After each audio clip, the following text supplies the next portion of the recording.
আসলাম। বাবার নাম আবু আক্তার, মায়ের নাম আনোয়ারা খাতুন। আমি থাকি স্কোয়ার মাস্টার বাড়ি, আমার দেশে বাড়ি হালুয়াঘাট ময়মনসিংহ। তো আমি একজন অটো চালক। অটো চালায় আপনার সিস্টোর গেছি। সিস্টোর যাওয়ার পরে কাদিগর জাতীয় উদ্যানের একটা ভাড়া, তিনজন লোক একটা ভাড়া পড়েছে, আপ ডাউন ভাড়া 400 টাকা আপ ডাউন ভাড়া। তখন তাদের মনে করেন যে কাদিগর জাতীয় উদ্যানে গেছি। যাওয়ার পরে আপনার তিনজন লোক ছিল, দুইজন মনে করেন যে ছুরি ধরছে আমার, একজন গলায় ধরছে, একজন পিছনে ধরছে। ধরার পরে আমার গাড়ি থেকে টানিয়ে আসলে নামায়া একজনের গাড়ি নিয়ে গেছে, আর দুজনের সাথে মনে করেন যে আমার তথ্যযুক্ত হইতেছে। এক পর্যায়ে এরা মোবাইল আর মানি ব্যাগ লয়ে গেছে।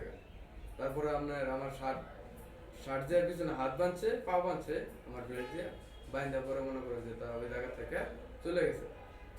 তারপরে মনে করেন যে আমি কষ্ট করে দূর করে সড়ক উঠটা মানুষের ডাহাডাহি করছি। ডাহাডাহি করার পরে মানুষ আইছে, মানুষজন আওয়ার পরে মানুষজন বলছে যে এই জায়গাটার মধ্যে আপনার আরো 20-25টা অটো এরকম হয়েছে।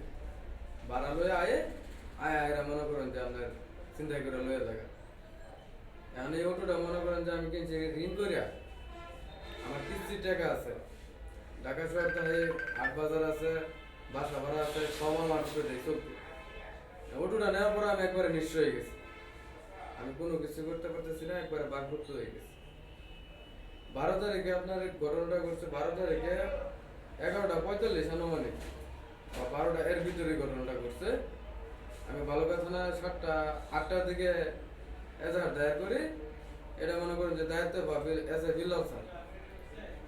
পরবর্তী সময় বিল্লাল স্যারের দায়িত্ব পাইলে আজকে মনে করেন 5-6 দিন যাইতেছে, এটার আমি কোনো খোঁজ খবর পাইতেছি না। প্রশাসনের কাছে দৃষ্টি আকর্ষণ করতেছি যে এই অটোটা যাতে আমার উদ্ধার করে দেয়, কারণ এটাই আমার চলার একমাত্র অবলম্বন। যেহেতু মোবাইলটা আমার কাছে লাগে, মোবাইলের মাধ্যমে